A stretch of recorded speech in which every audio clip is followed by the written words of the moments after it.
ఏటిగట్టు చెబుతుంది అడుగు మన చేపవేట కథలు, మర్రి చెట్టు చెబుతుంది పంచుకొని తిన్న సర్ది రుచులు,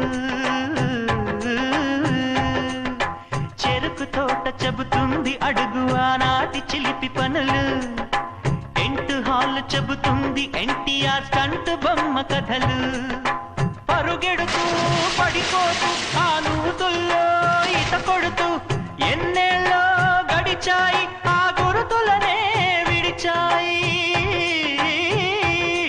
వయసంత మరచి కేరింతలాడే ఆ తీపి జ్ఞాపకాలు కలకాలం మనతోటే వెన్నంటే ఉంటాయి, మనలాగే అవి కూడా విడిపోలేనంటాయి. మీసమున్న